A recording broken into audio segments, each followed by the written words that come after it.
Good afternoon, everyone. Welcome to the final presentation today for Cooking for the Holidays. Thanks for coming out. Hearty thank you first to our sponsors, which include Renewal Additions and Remodel. They provided the kitchen you see here in front of you, as well as Bates Technical College, which you will see all around. They're going to get all the beautiful, juicy, yummy shots and show you on the screen here. Shout out. They've been killing it this weekend. And let's also give a hearty warm welcome to Chef John Maley. Yay! Hey, Chef. It's so good to see you. Always good to see you. So tell us a little bit about what you're doing today. We know holidays are coming up. We like to kind of encourage you to keep it simple, so we're gonna do a little braised beef, a little butternut squash, pomegranate. It's gonna add a little fruit. We're gonna have some celery. It's gonna add a little freshness to it. Braised beef. We'll mount in a little bit of butter to keep it creamy. Butternut squash. Really bring it all together. But we want to make sure that in my world, in this industry, it's always go, go, go, and it's always day of. When you're having holiday parties at your house, you want to enjoy your party. You don't want to be in the kitchen all the time. You want to make something that you can do the day before and assemble a half hour before dinner, right? I mean, you want to enjoy your party, right? Biggest thing is with any kind of braised beef, you want beef that's fatty. You want something that's going to have a lot of fat content. You don't want to use tenderloins. You don't want to use flank steaks. You want to use something of a chuck roll or a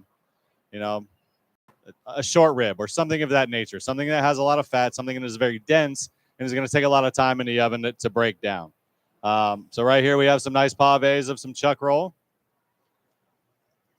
We're going to season. This is Tessa. She's my sous chef for the day. Hey, Sue. Yes. She is going to show you in a little bit how to properly clean a pomegranate.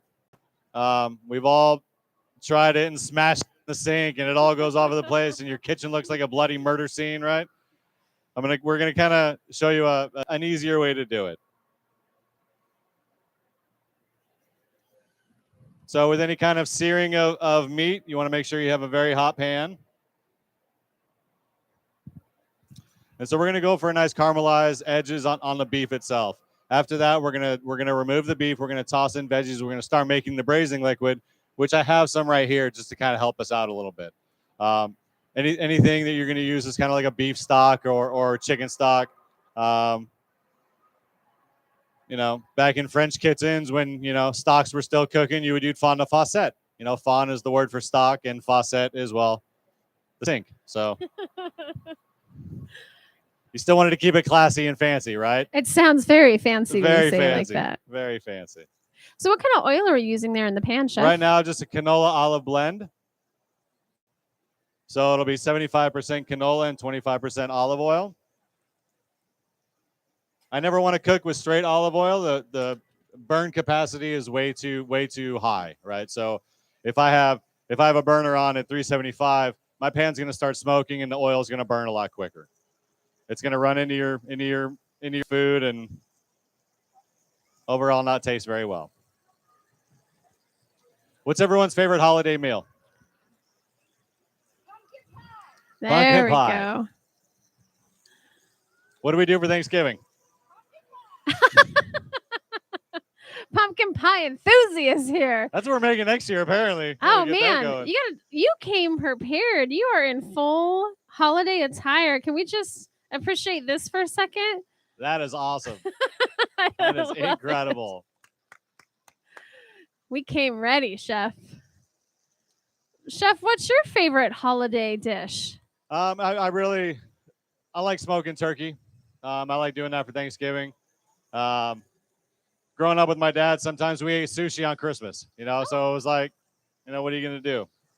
But I like having fun. I like taking time and actually, putting a lot of love or anything that we can into the food. Our turkey, we brine it for 48 hours. We let it dry for 24. We smoke it, let it rest for a day. So, we're working on this one bird all week, right? But it's little bits. We're not spending 24 hours in one day. We're doing, we're brining it 30 minutes in the fridge, let it go for 48 hours, right? So I didn't bring a recipe this time, and a lot of the recipes that I have, a lot of the things are 3-day processes, but it might take curing. It might be, resting periods. It might be of that nature. But in the end, the finished product is going to come out a lot better than if you were to try to cook something in 15 minutes, right? The more time you put into something, I think the better off you are. And again, we don't have a lot of time as people, right? We're working 40, 80 hours a week. How much time do you have to kind of prepare a meal for the kids, for the wife, or whoever, right? So tell us a little bit about where we can find you cooking now and a little bit about your background. So right now you'll find me at Pally Hotel in Seattle, Heart and the Hunter. I've been there for 4 years. They treat me well. Ultimately, Chuch is a restaurant concept we created about 5 to 6 years ago. So we started doing pop-ups. We started doing, private dinners at people's houses, things of that nature. 7-course dinners, range from $150 to $200, depending on the experience. Before that, we came from San Francisco, worked with Michelin-starred chefs, 5 diamond hotels and resorts.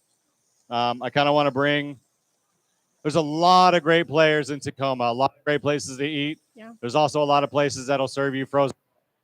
And we just want to bring a better style of cuisine to Tacoma. I love that. We're getting there. We got a nice sizzle out here, which I love. And what does the sear do for it? What's that? The sear? Like, why do you want to be sure to get the sear on there? You want to make sure to get a nice crisp sear on your meat, because as it cooks down, it's going to form a crust, right? For us at Chuch, we're about textures, we're about flavors, we're about seasonality. So textures on meat, you want a nice crisp outside and then soft on the inside, right? So having a stewed piece of meat, for me, doesn't really give any mouth appeal, right? A lot of people will tell you to sear all sides because it keeps the juices in. It's a myth. Juices are going to leak out regardless. They're going to find pockets, okay? Like that is a fabrication. Sear all sides of your meat for the texture purpose, not to try to keep any moisture in, right? Slowly cook your meat will keep it from cooking out all of your juices. All right. This is Connor. He's the other sous chef today. Hi, Connor. Huh? You are standing here looking cute. That is the most important thing about cooking. That's why we have open concept kitchens now. Yeah. So here I'm going to add some mirepoix. Mirepoix, carrots, celery, onions.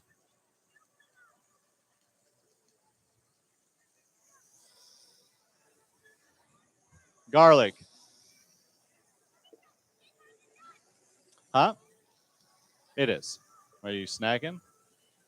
You gonna do a little snack? Don't eat the onion. I mean, you can. I'm not gonna hate you.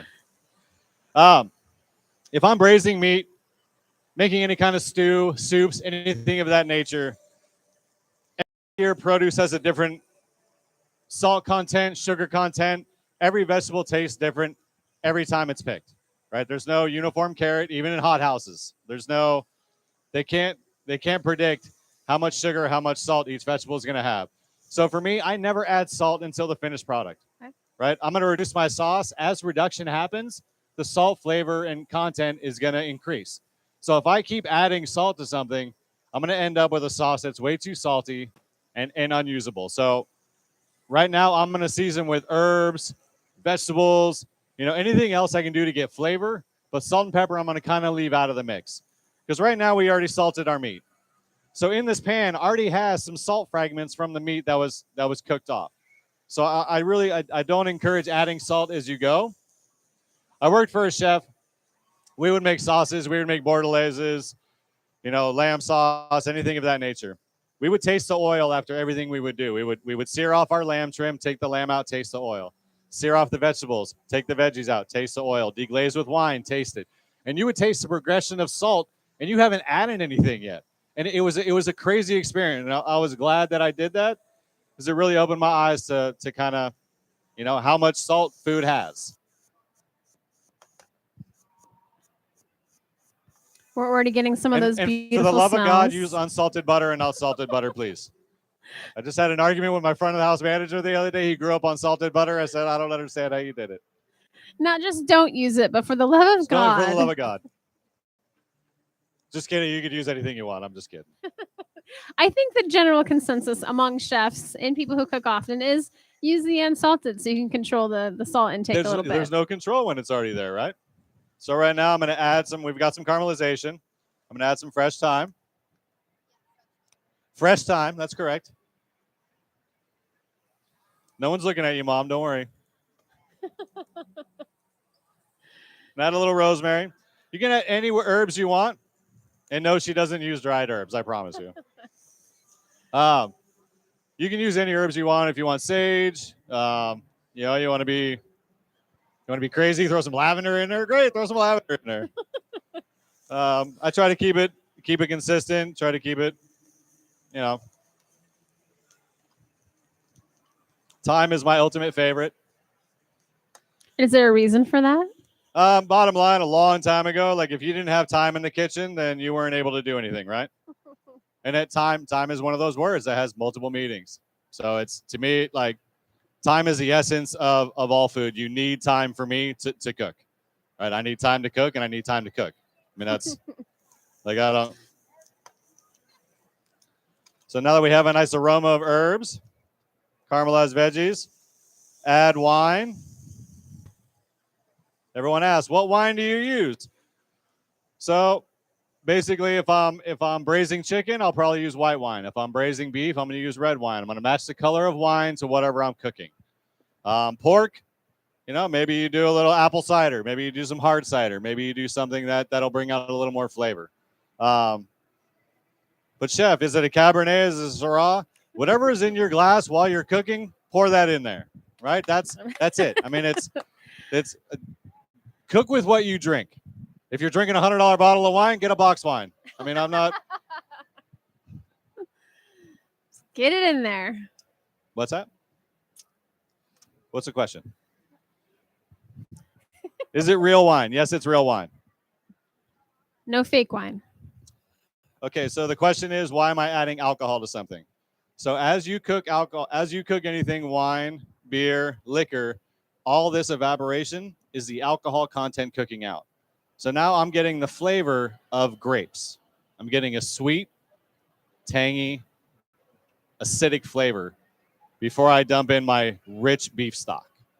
So what it's going to do, that acidic flavor is going to cut down through some of that gummy, fatty flavor, right? It's all about balance. All about fats. I love fats. All right. I will put in some beef stock.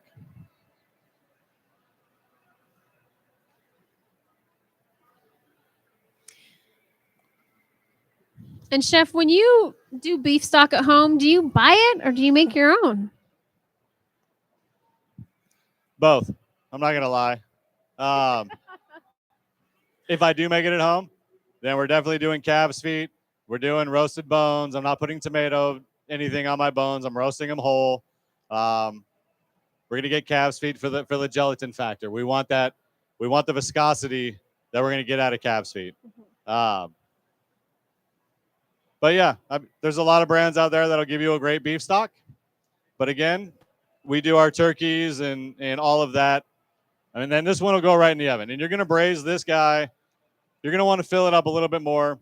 And you're going to braise it for a good hour at 350, right? Then you're going to poke on it, see how it's doing. If it seems like it's not falling apart, you're going to go another hour, as much as it needs, all right? And you'll have something of this nature without the vegetables, right? So we've strained off the vegetables. We have some beautiful charred beef on the top. But yeah, I'm not opposed to buying beef stock. I wouldn't for a restaurant per se, but for a kitchen that doesn't have a 3-compartment sink and a walk-in. There's limitations there. It's just, you know. See how that guy just flipped open? Oh, he's ready. So right now I'm gonna baste. And in a lot of kitchens, the technical term is basting. We also call this shellacking. Because the word shellac just seems fitting when you're just throwing beef stock over beef, right? It was a word we came up with long ago, and it seemed right, so we kept it. If it feels right, you just got to go with it sometimes. We're just going to do it. Now, I'm not going to add the butter yet, but I want to make sure I got some ready. Okay. Now, we're going to cut. You're going to help me plate up all the portions for everybody. All right. Lala, put some gloves on. And don't touch any pans. They're very hot. Okay. It's good to have helpers on the stage. Is, especially when they know exactly what they're doing. So, pomegranate, right? Anything in the way here? We're going to slice off enough till we can see the segments, right? And then your daughter's going to yell at you because you wasted some of them right there. I get it. It's a darn shame. I know. And we're just going to score right where the pith is, right where those segments are.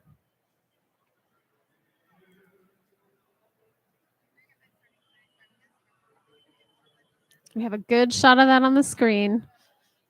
Okay. Now, instead of trying to bang this thing, we're just going to lightly peel it apart. And you have all your pomegranate seeds right there, and you can just pick them apart as you go.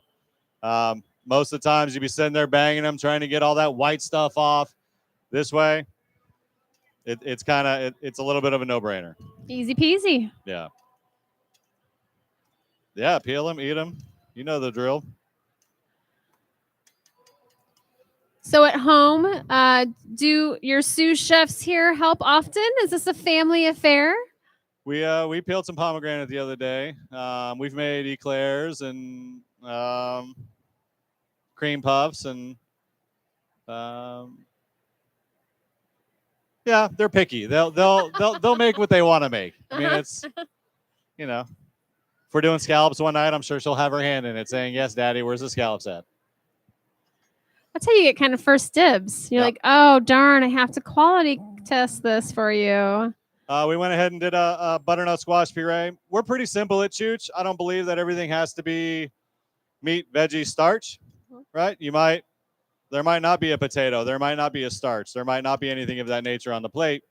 It might be a puree, and it might be topped with seeds. It might be a variation of textures of a vegetable and not the regular vegetable that you would see, right?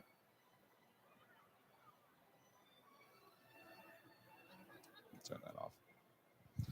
Butternut squash, depending on flavor, if you wanted to caramelize it to get a little bit sweeter, you can do that. We boil it down with a little chicken stock, onions, a little bit of vinegar just to add a little acidity. Once we're done, we're going to mount in butter, which is going to cut through the acidity, and I'm going to get the flavor of the apple cider vinegar I used, right? We're going to add salt. If you want a little sweeter at that time and you say, I'm out of options, agave syrup is a great go-to.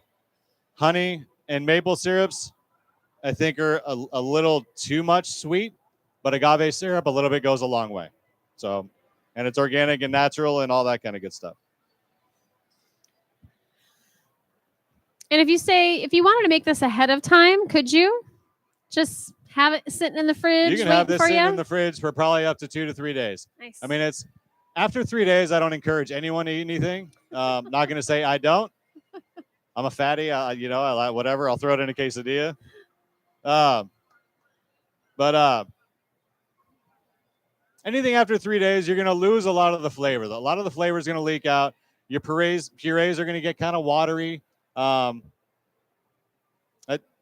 It's butter's going to help. If you needed it longer than 3 days, you can use things like xanthan gums to kind of, hold it together. But I think 3 days is good. If you don't make things fresh every 3 days, then I don't want to eat it. I'm good.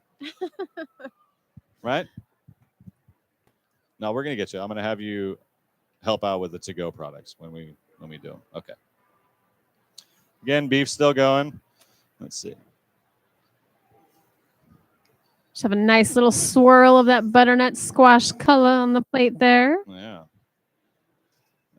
Those are still heating up. We'll be good. Thanks, buddy.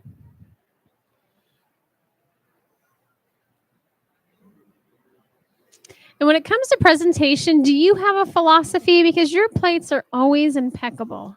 You know what? I tried to always be, thank you, for one. I tried to be symmetrical. I tried to do all that.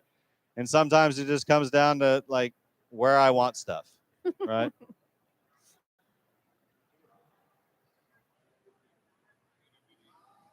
And what's going on the plate now? Right now we have a pomegranate puree. So you can take your pomegranate seeds, zip them with, maybe a champagne, something of that nature, a little bit of champagne and water. And then you're going to strain that out and you're going to cook the juice and maybe add a little agar to it. A little agar is a thickener deriver from seaweed. So again, natural. And no, I'm not a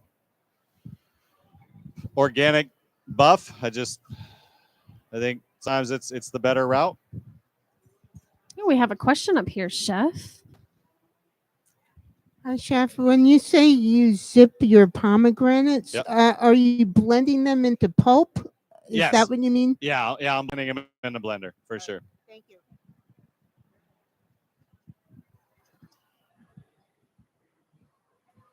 That's actually good.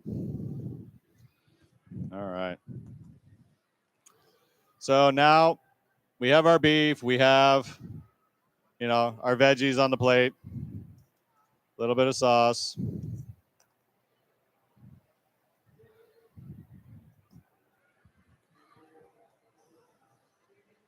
Beautiful, Lala. Beautiful. Sorry, Tesla. When they get too big to have nicknames, They're never too big to have nicknames. I don't agree Chef. with it. I have kids in their 20s. They will always be their nicknames. That's it. I don't care who's watching. So I have some fresh celery because I think the dish needed freshness. It has sweet tanginess from the pomegranate itself. A lot of butter. So I think we needed a little healthy, right? We'll see. It's healthy. Yeah.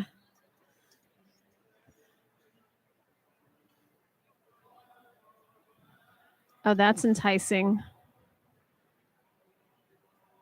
Just a little drizzle there. Little drizz. Is that it? So, Chef, what are some of your favorite holiday traditions? What is a thing you just have to do when it's that time of year? I always do what? I do make a feast on Thanksgiving. I love it.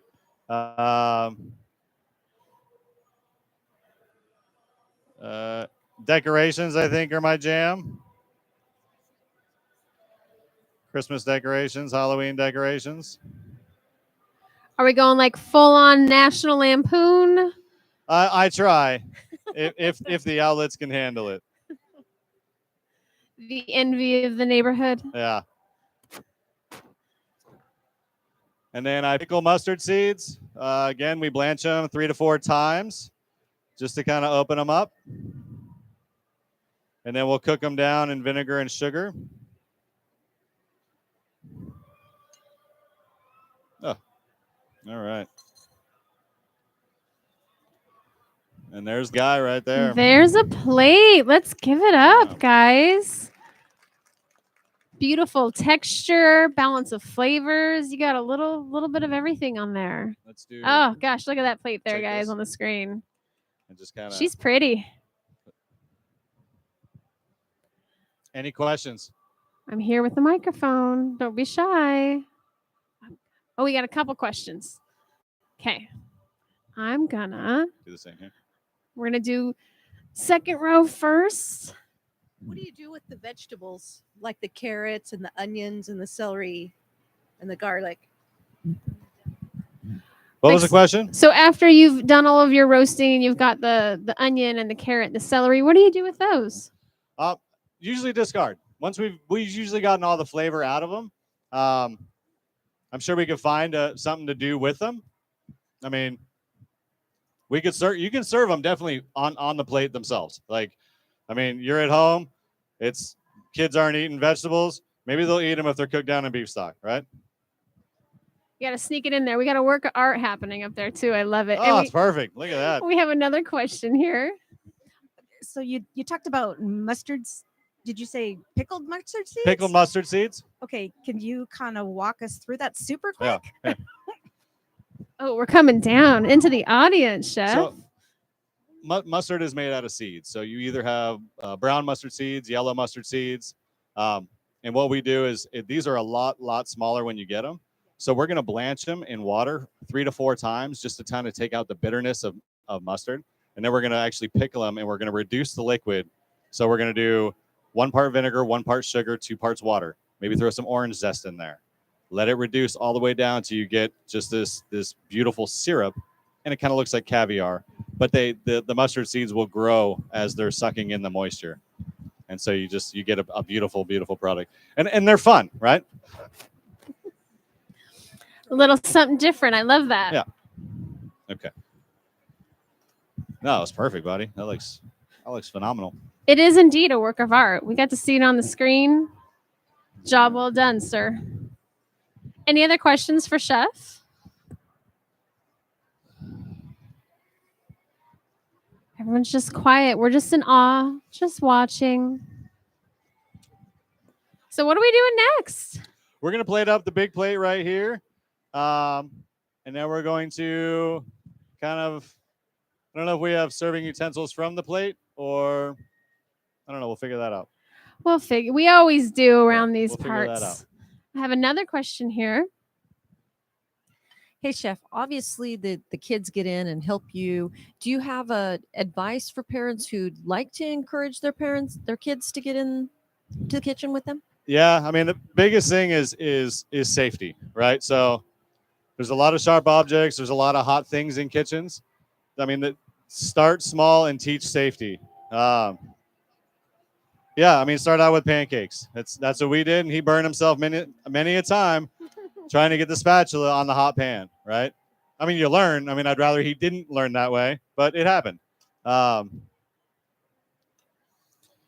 I mean, safety is a big thing, and knife work. Once kids understand what it is to control a knife, I think they have a lot less ability to hurt themselves. I think they're able to kind of like feed themselves. They can cut their own stuff, right? They can be a lot bigger helpers, right? Again, we used a small knife at first. I'm not perfect. I know Connor could do a lot of the things that I don't allow him to. Like, I'm sure he could grab some gloves and scoop this beef, right? But again, I'm one of those parents who's like, I'll do it. But give him the freedom. Give him the freedom to do it. Right? Look at that mound of beautiful deliciousness, guys.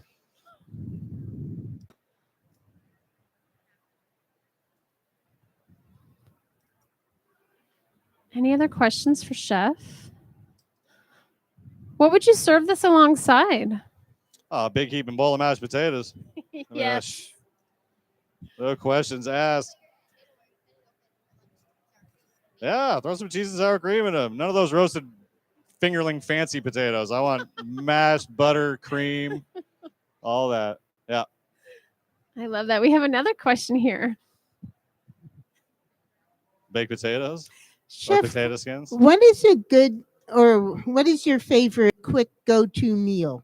I just need to put something on the table fast. I mean, yeah, we eat a lot of quesadillas. Yeah, something fast. I mean, honestly, some roast chicken. I mean, it's something that you can start. It's going to take 45 minutes, but it's something you can start and then go get something else done, get something, and it's done in 45 minutes and it's on the table. Unless you're searing off some really delicate fish or grilling off some steak, you're stuck with time, right? Time, the reoccurring theme there. Yep. It's all about the time. As far as quesadillas go, what's your go-to filling? Whatever's in the fridge. We call it a must-go quesadilla because if it's in the fridge, then it must go in the quesadilla, right? Love it. Yeah. I mean, carne asada for sure. I mean, yeah, that's a no-brainer. If we got it, we'll do it for sure. I love it. Yeah. Connor had the hand raised. That was a heck yeah. And what are you finishing the plate off there with? We're just doing a little pickled mustard seeds on top. And then, am I allowed to put these down right now? I think you are. Any All right. final thoughts then before folks come rushing up for deliciousness, Chef? Whatever you do in the kitchen, have fun. Don't stress. Cooking should come from the heart. It shouldn't come from nervousness or stress or tension or I got to get this done. I got to get this done. It should come from I can't wait to eat what I'm making right now, right? Like if there's a different mentality around cooking, I think food would be tasting a lot better nowadays. I love that. And we have another question here. Is the recipes for the butternut stuff and the seeds and just pretty much everything up there on that plate? Is it available? There are no recipes. I totally dropped the ball on it, and I apologize. My Instagram is Chuch by John or Chef J Bald. My email is the same on both of those at Gmail. My website got hacked during COVID. Oh, So we are in the process of looking for a new website developer. If anyone out there knows anything, please we visit would Chef. be muchly appreciated. We work with cash or trade. Maybe Yeah, some braised beef. we got kind of screwed on that, but yeah, no, that's good, buddy. And then Oh, I look want at that. you. We have another shot here of the plates side by I want you to side. put a little dollop on each one. All right. Okay. Let's get it for Chef John, guys. Thank you, guys. Thank you so much for sharing. Thank you. Appreciate it. This is the final one of the day, so Yeah, not all. you of know, it, but yeah. line up. I would suggest a line, maybe going this way to get a little some, guys. Thanks for hanging out.